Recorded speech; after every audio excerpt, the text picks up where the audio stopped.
বাবা সাইন করেন। আব্বা কয় টাকা দিবি? 30 টাকা দিলাম।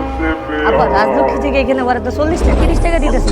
30 টাকা ভাড়া 30 টাকা দিছি, 40 টাকা ভাড়া দিছি। টাকা দিয়ে চিকেন করেন না তো দেন আর 10 টাকা দিন। থাপড়ায় কিন্তু তোর দাঁত দুটো আমি ফালা দিচ্ছি। কোন সাহস আমার কিপটা বলতেছিস? হ্যাঁ এই আমার দেখে তো ফকিনি মনে হয়। 10 টাকা করে কিপটা দেবো এখন। তোর ভাড়া 30 টাকা, তোর আমি 30 টাকা দিছি। তুই আমার মুখে মুখে কথা বলতেছিস, তোর কি আমি 1 টাকা দিব না। ভাই রাজলক্ষ্মী থেকে এখানে ভাড়া 40 টাকা আব্বা দিতেছে 30 টাকা আমি 10 টাকা চাইতেছি সে আমার বকাবকি করতেছে। রাজলক্ষ্মী থেকে আমরা রিক্সা আসি 50 টাকা ভাড়া দিই, সেখানে আপনি মেয়ে মানুষ দেখে 40 টাকা ভাড়া নিতেছেন, এগুলো কথা? তুই 10 টাকা তুমি বার্গেনিং করতেছিস কেন? 40 টাকা ভাড়া দিতে দিয়ে দে, গরিব অসহায় মানুষ তোর জন্য দোয়া করবে। মামা বাড়ির আবদা 30 টাকা ভাড়া আমার 40 টাকা দিলে কেন? আমি 1 টাকা দিব। যদি এত মায়া লাগে তো তুই টাকা দে, আমি দিব না দে। আচ্ছা থাক, সব দেওয়া লাগবে না ভাই, ওরা মাফ করে দেন। বড় ভাইয়া ওর পক্ষ থেকে আমি আপনার 10 টাকা দিতে। সে দিয়ে আসছে উনি, টাকা দিলে উনি দিন, আপনি দিবেন না। আর আব্বা পারবেন তো গরিব রেট হবে, আর তো কারো লোকে পারবে। কি ওয়েটার বিলটা নিয়ে আসবেন প্লিজ। বিল 1400 এসেছে, দিলাম 100 টাকা থাকবে। কি ব্যাপার তানিয়া? 1400 টাকা তোদের বিল আসছে, নাকি 100 টাকা বেশি দিলি কেন? 100 টাকা তো টিপস।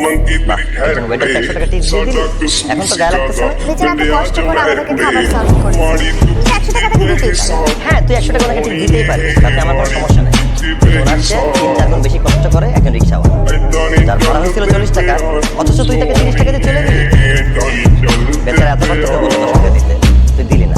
তোর কাছে তখন 10 টাকার মূল্য এত হয়ে গেছে, এখন যে ওইটাকে 100 টাকা টিপস দিলি, এখন কেন হিসাব করতেছিস? না, ওয়েটারকে টিপস দেওয়ার সময় তো আমরা এত কিছু হিসাব করি না।